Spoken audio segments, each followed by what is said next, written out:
Lecture du livre Patriarches et prophètes d'Ellen White. Chapitre 38. Le contour de l'Idumée. Le camp israélite à Kadès n'était qu'à une petite distance des frontières d'Édom. Comme Moïse, aussi bien que le peuple, tenait à traverser ce pays pour arriver en Canaan, on envoya à cet effet, sur l'ordre de Dieu, un message au roi d'Édom, conçu en ces termes. Ainsi parle ton frère Israël, tu sais tous les maux que nous avons endurés, nos pères descendirent en Égypte, où nous avons longtemps demeuré. Mais les Égyptiens nous ont maltraités, nous et nos pères, nous avons crié à l'Éternel, il a entendu notre voix, il a envoyé un ange, et il nous a fait sortir d'Égypte. Nous voilà maintenant à Kadès, ville qui est à la limite de ton territoire. Permets que nous passions par ton pays, nous ne traverserons ni les champs ni les vignes, et nous ne boirons pas l'eau des puits. Nous suivrons la route royale, sans nous détourner à droite ni à gauche, jusqu'à ce que nous ayons franchi ton territoire. À cette requête polie, le roi d'Édom opposa ce refus menaçant. Tu ne passeras point chez moi, sinon je sortirai à ta rencontre avec l'épée. Étonnés de cet échec, les chefs d'Israël renouvelèrent leur demande, accompagnés de cette promesse. Nous monterons par la grande route si nous buvons de tes eaux. Nous et nos troupeaux, nous en paierons le prix. Laisse-nous seulement passer à pied, pas davantage. Le roi répondit, tu ne passeras point. Des bandes d'Édomites armés avaient déjà pris position au passage difficile, de sorte que toute avance paisible dans cette direction était impossible. Et, comme Dieu avait interdit de recourir aux armes contre Édom, il fallut se résigner à contourner péniblement ce pays. Si, en face de cette difficulté, le peuple s'était confié en Dieu, le capitaine des armées célestes l'aurait conduit à travers l'Idumée. Ses habitants auraient été saisis d'une telle frayeur qu'au lieu de manifester de l'hostilité, ils se seraient montrés très accueillants. Mais les Israélites n'avaient pas obéi avec promptitude aux ordres reçus. Tandis qu'ils se livraient aux plaintes et aux murmures, l'occasion favorable s'était envolée, et quand enfin ils se décidèrent à envoyer leur requête au roi d'Édom, elle fut repoussée. Depuis qu'Israël avait quitté l'Égypte, Satan n'avait cessé de semer les tentations et les obstacles sur la route de Canaan. De leur côté, par leur incrédulité, les Hébreux avaient souvent eux-mêmes favorisé ces embûches. Les mauvais anges sont toujours là pour nous disputer chaque pouce de terrain. Il importe donc de croire à la parole de Dieu et d'y obéir aussitôt, tandis que les bons anges sont prêts à nous seconder. Lorsque le Seigneur veut faire quelque grande chose pour son peuple et l'appelle à marcher de l'avant, Satan suscite chez ce dernier un esprit de discorde et l'incite au murmure et à l'incrédulité. Par ses hésitations et ses atermoiements, il provoque le déplaisir du Très-Haut et perd ainsi les bienfaits qui lui étaient destinés. Les serviteurs de Dieu doivent être des hommes d'action, toujours prêts à entrer dans la voie que leur ouvre la providence. Tout délai de leur part fournit à Satan l'occasion de leur infliger une défaite. Dans les premières instructions données à Moïse pour traverser l'Idumée, Dieu, tout en prévenant Israël que les Édomites auraient peur d'eux, leur interdisait de tirer parti de cet avantage. Ils ne devaient pas profiter du fait que la puissance de Dieu était de leur côté pour leur faire du mal. Soyez bien sur vos gardes, leur avait-il dit. N'ayez point de démêlés avec eux, car je ne vous donnerai rien dans leur pays, pas même de quoi y poser la plante du pied. J'ai donné à Ésaü en héritage la montagne de Séhir. Les Édomites étaient des descendants d'Abraham et d'Isaac, et c'est pour l'amour de ses patriarches que Dieu usait de miséricorde envers eux. Aussi longtemps qu'ils ne dépassaient pas les limites de la miséricorde divine, il ne fallait pas les inquiéter dans leur héritage. Les habitants de Canaan, qui avaient fait déborder la coupe de leur iniquité, devaient disparaître. Mais les enfants d'Ésaü étaient encore les objets de la grâce divine et méritaient d'être traités avec compassion. Les ancêtres de ces deux nations étant frères, il ne devait exister entre elles que des relations cordiales. Il fut donc interdit à Israël de tirer vengeance de l'affront qui lui avait été fait. Il ne devait songer à s'annexer aucun territoire de l'Idumée. Bien qu'étant le peuple choisi et favorisé de Dieu, il ne fallait pas qu'ils se considèrent comme ayant seul droit à l'héritage de la terre, ni qu'ils cherchent à en exclure toutes les autres nations. Dans leur rapport avec les Édomites, ils devaient se contenter d'acheter d'eux les vivres dont ils auraient besoin, et les payer comptant. Pour l'y encourager, Dieu avait ajouté « En effet, l'Éternel ton Dieu t'a béni, tu n'as manqué de rien. » Israël, ayant un Dieu riche en ressources, il devait éviter de rien obtenir par la force ou par la fraude, et se conformer en toutes choses au principe de la loi divine qui dit « Tu aimeras ton prochain comme toi-même ». S'ils avaient traversé l'Idumée comme Dieu l'entendait, leur contact avec les habitants du pays n'aurait eu que de bons résultats. Les Édomites auraient profité de l'occasion pour faire connaissance avec le peuple de Dieu et avec son culte. Ils auraient appris comment le Dieu de Jacob bénit ceux qui l'aiment et le servent. L'incrédulité d'Israël avait empêché tout cela. En réponse aux clameurs du peuple, Dieu lui donna de l'eau, mais sans annuler les conséquences de son manque de foi. Il lui fallut retraverser le désert et se désaltérer de nouveau à la source miraculeuse dont il n'aurait eu plus besoin s'il s'était confié en Dieu. Les colonnes d'Israël se retournèrent donc, une fois de plus, vers le sud, et s'engagèrent dans les régions arides, qui leur parurent encore plus dénudées après avoir vu les verdoyantes vallées d'Édom. Ce triste désert est bordé par une chaîne de montagnes, parmi lesquelles s'élève le mont Hor, où Aaron devait mourir et être enseveli. Quand les Israélites arrivèrent à cette montagne, Dieu dit à Moïse, « Prends Aaron et Éléazar son fils, c'est là qu'Aaron sera recueilli et il mourra là. » Les deux vieillards, accompagnés d'Éléazar, firent ensemble l'ascension de la montagne. 120 hivers avaient blanchi leur tête. Au cours de leur longue et mémorable existence, ils avaient connu à la fois les plus cuisantes épreuves et les plus grands honneurs qui aient jamais été le partage de l'homme. Dans la communion avec Dieu, leur talent naturel, très grand, et toutes leurs facultés s'étaient développés et enrichis. Leur vie entière s'était consumée au service de Dieu et de leurs semblables.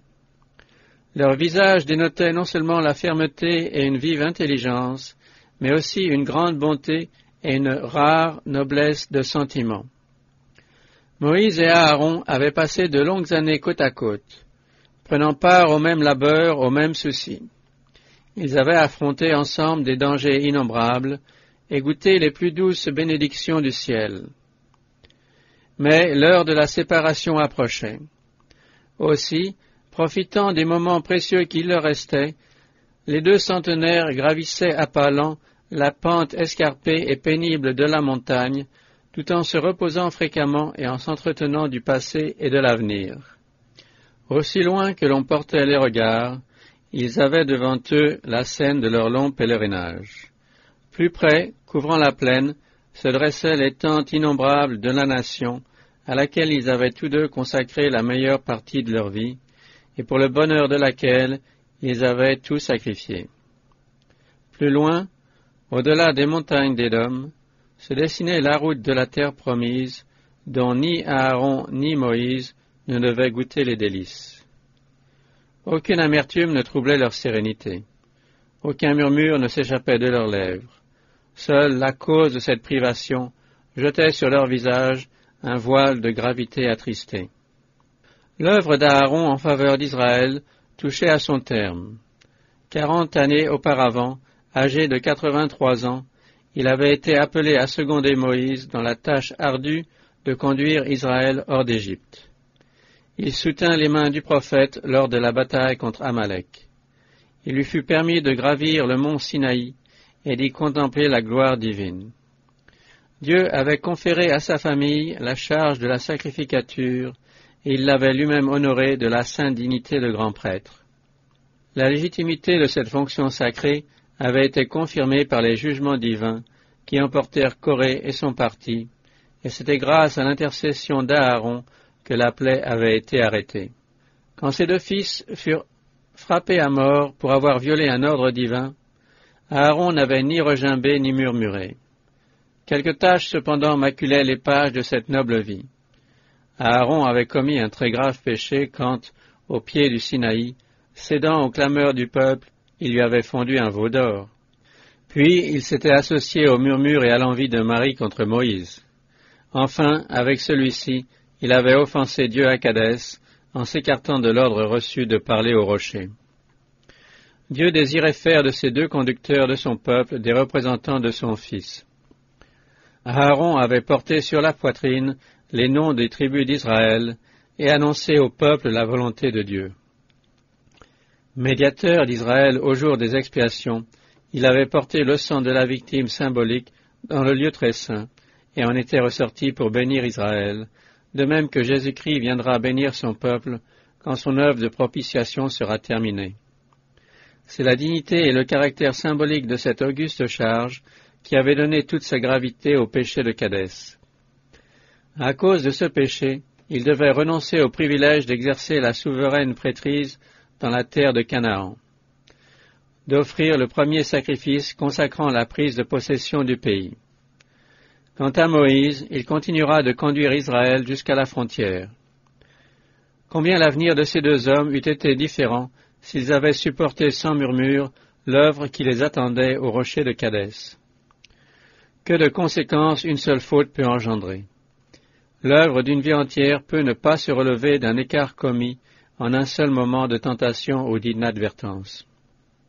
Douloureusement affecté, Moïse dépouilla Aaron de ses vêtements sacrés et en revêtit Éléazar, qui devenait ainsi, de par autorité divine, le successeur de son père. L'absence des deux conducteurs d'Israël et le fait qu'ils étaient accompagnés d'Éléazar, qui, on le savait, était appelé à succéder à son père, causa une vive émotion dans le camp où leur retour était attendu avec une impatience angoissée. De sombres pensées agitaient les cœurs de ceux qui songeaient à la sentence prononcée contre Moïse et Aaron. Chez les quelques personnes qui avaient connaissance du but de cette mystérieuse ascension, la crainte pour leur chef s'augmentait d'amers souvenirs et de remords. Finalement, on discerna, descendant lentement de la montagne, les silhouettes estompées de Moïse et d'Éléazar, qui avaient revêtu les vêtements sacerdotaux de son père absent. Éplorée, la foule se rassembla autour de Moïse, qui annonça qu'Aaron s'était éteint dans ses bras au sommet du mont Hor, où Éléazar et lui l'avaient inhumé. À l'ouïe de la mort de ce chef universellement aimé, auquel on avait si souvent causé du chagrin, la congrégation versa des larmes et se lamenta. Toute la maison d'Israël pleura Aaron pendant 30 jours. L'Écriture ne consacre à l'ensevelissement du souverain prêtre d'Israël que cette simple mention. Aaron mourut là et y fut enseveli. La mort de cet homme de Dieu, un des plus illustres qui ait jamais vécu, n'eut pour témoin que deux intimes amis qui procédèrent seuls à son ensevelissement. Son sépulcre solitaire au sommet du mont Hor resta même inconnu du peuple d'Israël. Quel contraste entre cette inhumation divinement prescrite et les coutumes de notre époque.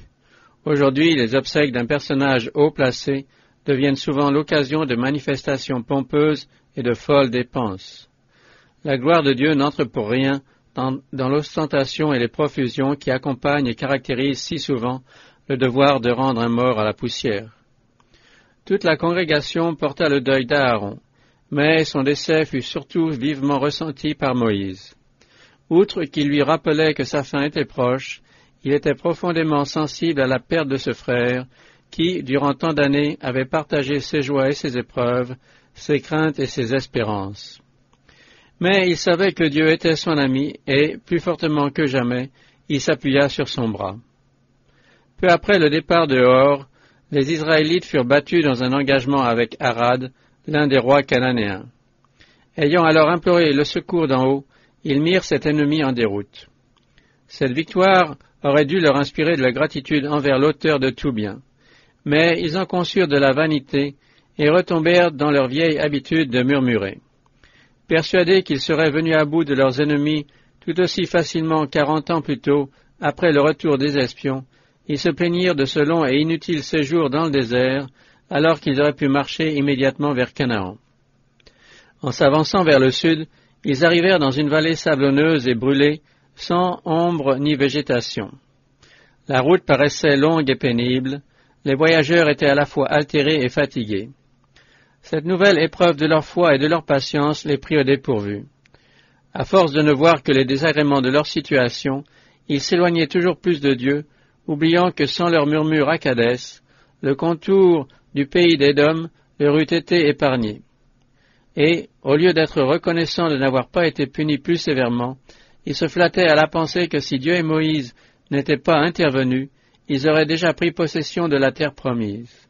Ne nourrissant plus guère envers Dieu quoi qu'il fît que de l'amertume et du mécontentement, ils en vinrent finalement à envisager l'Égypte comme plus désirable que la liberté et le pays de Canaan. Le peuple murmura donc contre Dieu et contre Moïse en disant « Pourquoi nous avez-vous fait monter hors d'Égypte pour nous laisser mourir dans le désert? Car on n'y trouve ni pain ni eau, et notre âme est dégoûtée de cette misérable nourriture. » Courageusement, Moïse leur reprocha leur ingratitude. « Seule la puissance de Dieu, leur dit-il, a pu vous protéger à travers cet immense et redoutable désert, plein de serpents brûlants et de scorpions, désert aride et sans eau. Chaque jour de votre long pèlerinage, un miracle de la miséricorde divine vous a gardé. Sur tout le parcours de la route tracée par Dieu, il y a eu de l'eau pour vous désaltérer et du pain pour apaiser votre faim. Vous avez voyagé sains et saufs de jour sous la colonne de nuée, de nuit sous la colonne de feu. Soutenus par des anges, vous avez gravi des cols difficiles au sommet des rochers et suivi les sentiers raboteux du désert. Malgré les privations de votre vie nomade, il n'y a pas dans tous vos rangs une seule personne souffrante. Au cours de vos longues traites, vos pieds ne se sont pas enflés et vos vêtements ne se sont pas usés. Dieu vous a protégé des bêtes féroces et des reptiles venimeux des forêts et du désert. Si, en présence de tous ces gages de son amour, vous continuez de vous plaindre, prenez garde qu'il ne vous retire sa protection et que de nouvelles tribulations ne vous amènent à apprécier ses soins et sa miséricorde. Protégés par la puissance divine, les Hébreux n'ont pas vu les dangers innombrables qui les entouraient sans cesse. Aussi, dans leur ingratitude et leur incrédulité, ils croient une fois de plus aller au-devant de la mort. En conséquence, Dieu va précisément permettre à celle-ci de les atteindre. Les serpents venimeux qui infestaient le désert étaient appelés serpents brûlants en raison des effets meurtriers produits par leurs morsures que suivait une violente inflammation et une mort soudaine. Tout à coup, un grand nombre d'Israélites se virent poursuivis par ces dangereux reptiles. La terreur et la confusion se répandirent à travers tout le camp. Dans presque chaque tente, il y avait des morts ou des mourants. Personne n'était épargné. Le silence de la nuit même était fréquemment troublé par les cris perçants de nouvelles victimes. Chacun était occupé à soigner des blessés ou à veiller avec une mortelle angoisse sur ceux qui n'étaient pas encore atteints. À ce moment-là, personne ne murmurait plus, et cependant les tribulations du passé étaient sans comparaison avec les souffrances actuelles. Alors le peuple, humilié et repentant, alla se confesser auprès de Moïse. « Nous avons péché, dirent-ils, car nous avons parlé contre l'Éternel et contre toi. » Peu de temps auparavant, ils avaient accusé leur chef d'être leur pire ennemi, la source de tous leurs maux, en sachant parfaitement bien que cette affirmation était fausse. Mais dès qu'un danger réel fondait sur eux, ils accouraient à lui comme à leur seul intercesseur. « Prie l'Éternel, disait-il, pour qu'il éloigne de nous ces serpents. » Moïse reçut l'ordre de faire un serpent d'airain semblable à ceux qui tourmentaient le peuple et de l'élever au milieu du camp, faisant savoir que tous ceux qui dirigeraient les yeux sur cette effigie seraient soulagés.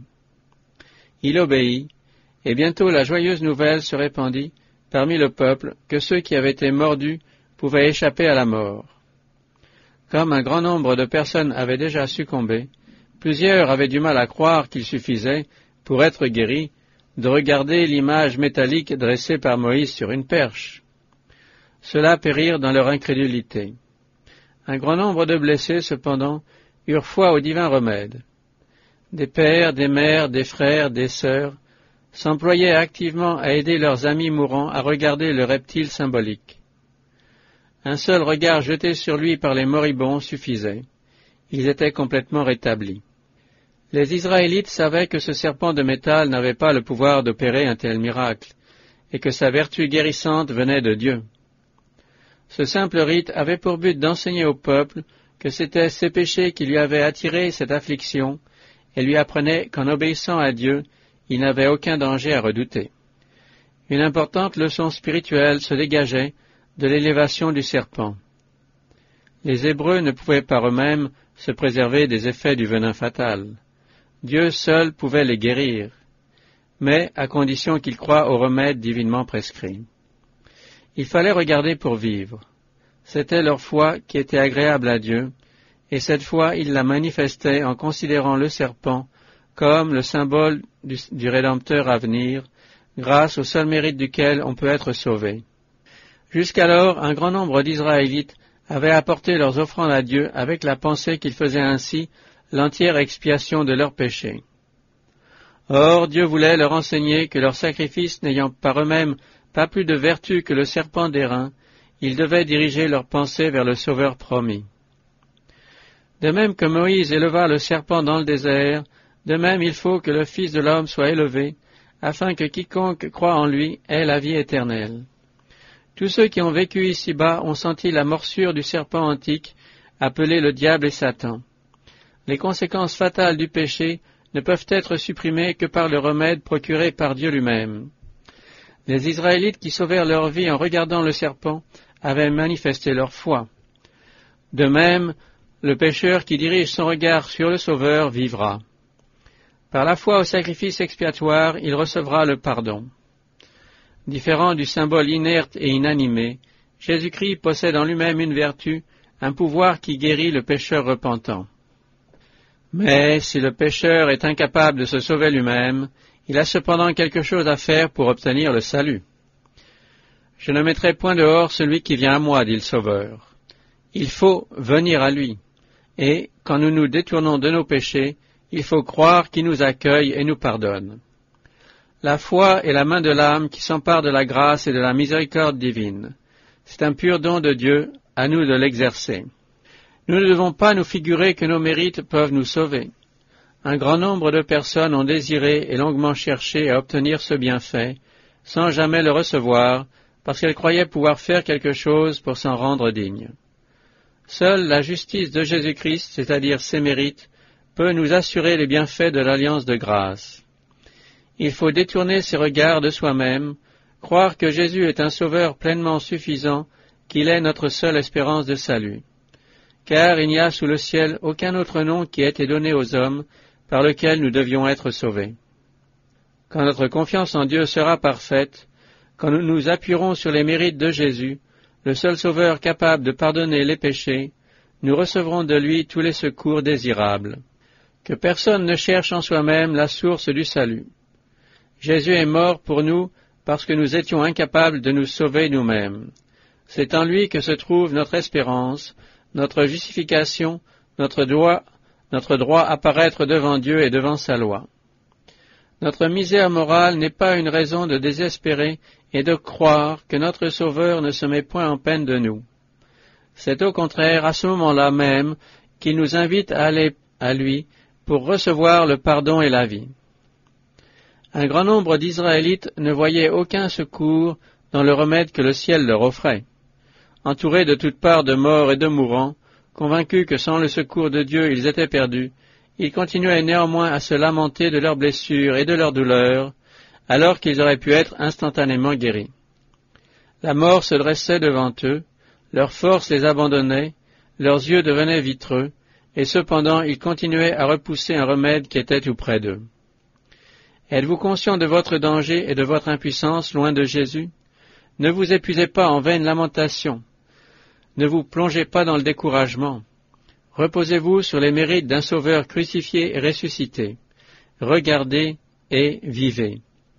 Jésus vous a donné sa parole. Il sauve tous ceux qui viennent à lui. Des millions de personnes en quête de guérison rejettent sa miséricorde, mais il n'en laissera pas périr une seule qui se confie en ses mérites. Ils sont nombreux ceux qui ne veulent pas accepter le Sauveur avant d'avoir compris tous les mystères de la rédemption.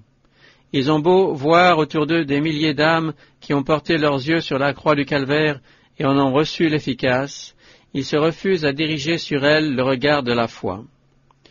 D'autres s'égarent dans les dédales de la philosophie à la recherche des raisons et de preuves qu'ils ne trouveront jamais. Ils rejettent les lumières et les preuves que Dieu a bien voulu nous donner. Ils refusent de marcher à la lumière du soleil de justice avant qu'on leur ait expliqué pourquoi il brille. Ceux qui persistent dans cette voie ne parviendront jamais à la connaissance de la vérité. Dieu ne nous enlèvera pas tout motif de douter. À chacun, il donne des preuves suffisantes pour étayer sa foi. Si nous ne les acceptons pas, il nous abandonne dans les ténèbres, comme il laissa périr ceux qui, mordus par les serpents, se mettaient à poser des questions au lieu d'accepter le remède. Le regard de la foi donne la vie. Regardons à Jésus, c'est notre premier devoir.